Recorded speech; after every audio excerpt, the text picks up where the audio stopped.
Hey everyone, Kyle once again, and welcome back to another movie review. And now I'm reviewing now the sequel to Balto, and that is Balto II: Wolf Quest. And once again, part of this the double feature here with the first film. You know, the first Balto film I do enjoy, especially with a great cast. You know, it's especially with Kevin Bacon as Balto, Bob Hoskins, Bridget Fonda, Phil Collins. Um, and like I said before, that and there's a film like I just from what I look and read, you know, it's a film that doesn't get talked about that much, you know, but I still enjoy the film, you know, and then it came out in 1995, and now since it's gained like a call following over the years, they've now made two directed DVD films, and this one here, that came out in 2002. Balto II: Wolf Quest. And like I said in my review of the first film, the sequels, none of the original cast members come back as voicing them, you know. So we got a whole new different voice cast, and the voice cast of the characters, they do fine. I will be honest, you know, they do fine though. But are they better than the original cast in Balto? No. But they do fine though. They do fine. And Balto 2 Wolf Quest was released in DVD, like I said, in February of 2002. And from reviewers, you know, they actually gave the sequel much more higher ratings than the first film. Like actually no, that's on Rotten Tomatoes, has a higher rating on Rotten Tomatoes than the first film. The first film was given like a 50% on Rotten Tomatoes, but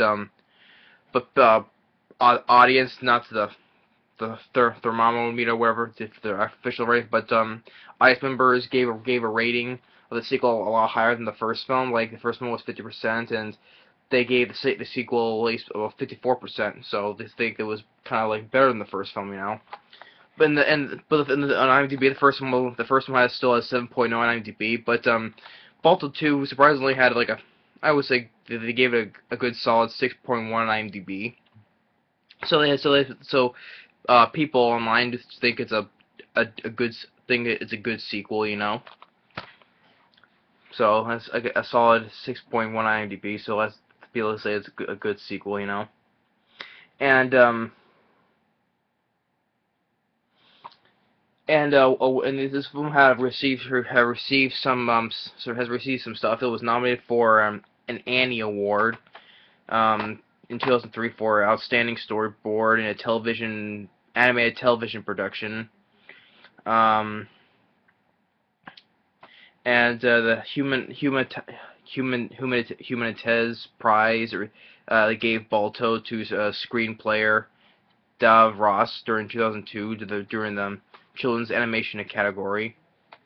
The website states that it's a signature humanitas story challenges on use on for our freedom and to grow and develop, confronts us with all the individual responsibility, examines and the consequences of our choices. So yeah. So I guess this sequel got some like awards for that as well, you know. So it's good. I thought it was like kind of like rare for like a directed DVD sequel, you know. But yeah, but I do like Balto. I do like Balto too, despite not in the original cast members, but they still do fine.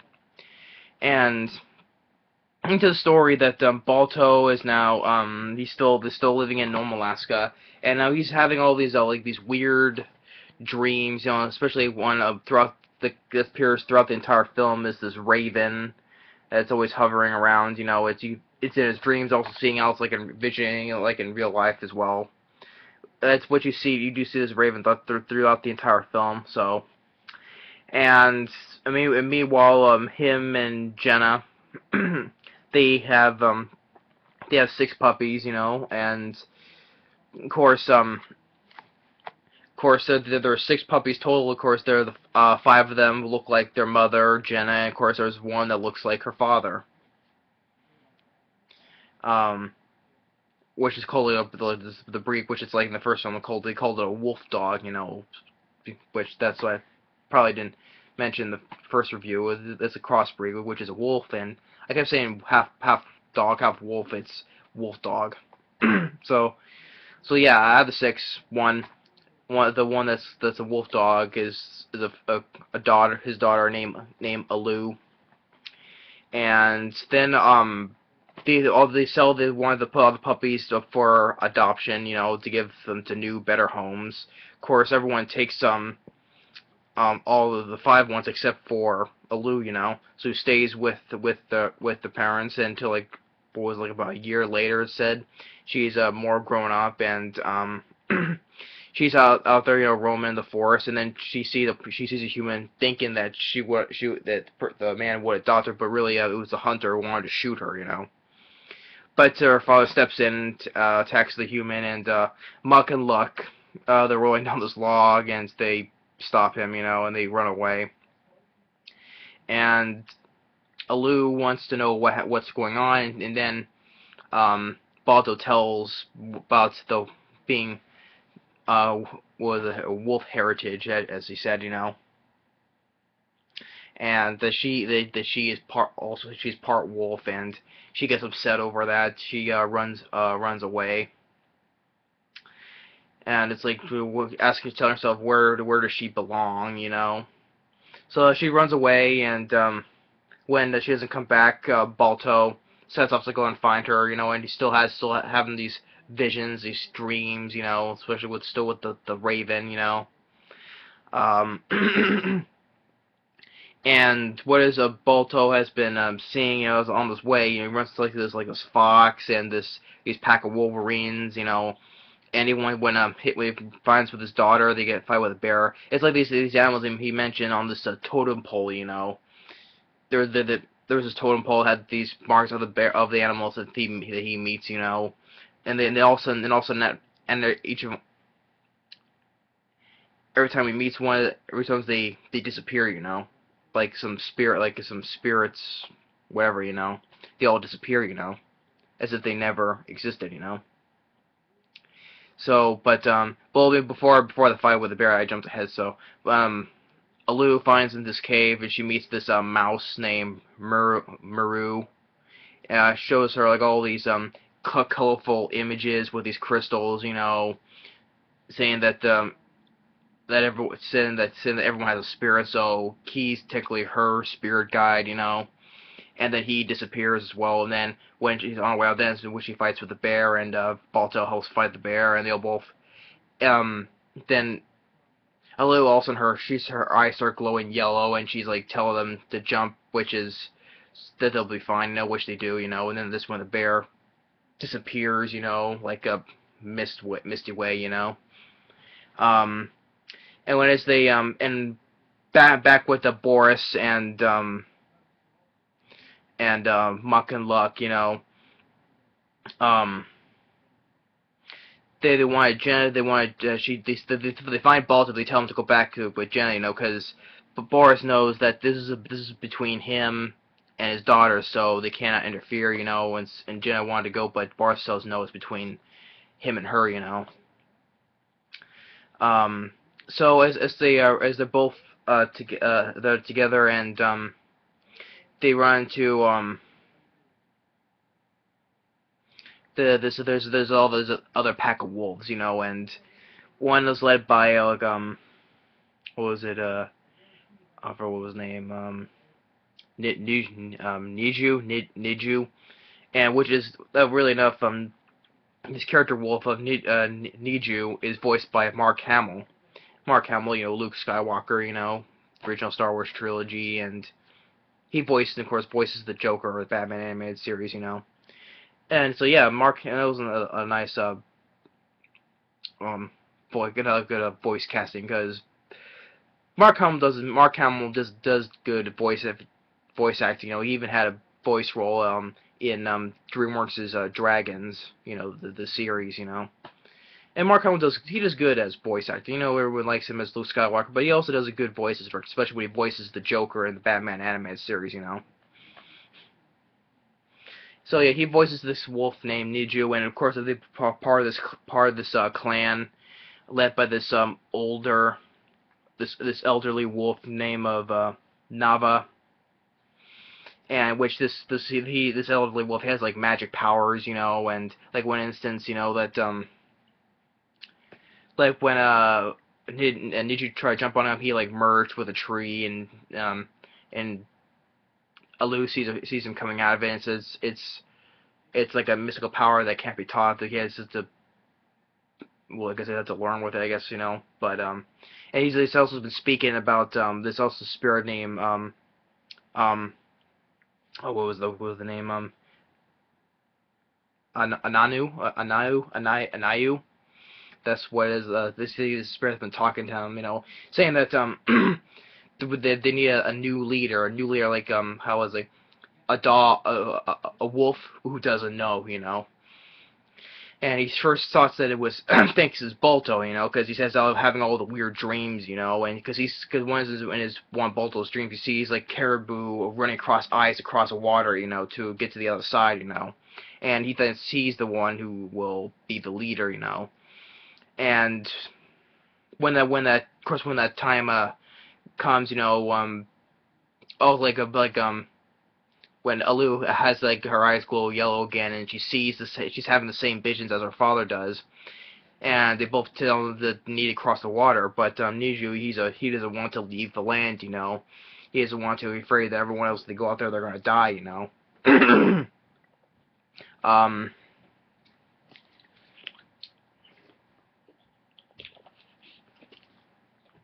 And they see this is that happened in Baldo's dream, is when they see ice start forming a bridge, you know, across to the way to get to the caribou, you know.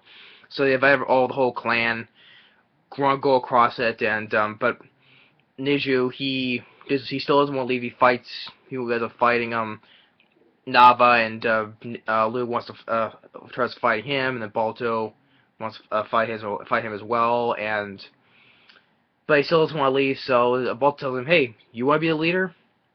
There they are. Go right ahead." But he's like scared of the water. He is still saying that he doesn't want to leave though. Then the ice breaks, falls in the water, and goes back to shore. You know. And then Lu tells him that that she is the leader. It says it's her destiny, you know. And that's when Nava tells Balto it's her. That's who is the wolf that does not know, you know. And Balto, first he doesn't want to say goodbye to her. He doesn't want to let her go like earlier with all their puppies. You know, he doesn't want to let them go. You know, but he realizes that she does. You know, this is where she truly belongs. You know, make sure to tell her mother that she found her true home. You know, she swims over to the where the whole clan is, and saying goodbye, she howls, and everyone else does, and as they slowly drift away towards the other side of the water, you know. And he says, you know, goodbye, daughter, you know. And as he gets back to the shore, he tells that Tosnov that he wants to go go with them, but because he was too weak to swim across the water. But he says that Niju is still out there, so we're still part of a clan, and don't leave without each other. So he still has to find him, you know. And it's just about to, as Balto sets out for home, he hears a woman's voice, you know, claiming that says her son, which sees which is the Black Raven turns into this white wolf, which was Anano, which really is his mother, which was the white wolf that he saw in the first film when he's lying in the snow where the medicine was, and he sees the white wolf, you know. That's the spirit that's of his mother, you know. Ananu. So and then Balto sees her drift away, you know, and says goodbye to you two, mother, you know, and then ends them just walking back towards his home, and ends up seeing the sky, you know. So I do like Balto too. You know, I think it's a good sequel. You know, um, like I said, the voice cast did fine. The guy who plays Balto, Maurice LaMarche, he does fine as Balto. Kevin Bacon will still always be the best voicing as Balto. The voice of Jenna, which is Jodi Benson, who really who voices Ariel from the Little Mermaid. You know, uh, voices she voices Jenna. Um, Charles Fleischer, who voiced Roger Rabbit in Who Framed Roger Rabbit, voices Boris. But he is fine though. But Bob Hoskins, he still did much better as Boris. Um, the voice of Alu was Lacey Chabert, which really enough she voiced in the show, the Nickelodeon show the Wild Thornberrys. Now she voiced Eliza, the main character, Eliza Thornberry. So she voiced the daughter Alu. Of course, the voices of Muck and Luck, they're two different voices, but Phil Collins voiced both of them, and Phil Collins I would say was better though. But also everyone who does voice casting of all these characters in the sequel, they do fine. They were not horrible, you know, they did fine. But I still say the voice casting in the first film of the characters were better still, you know.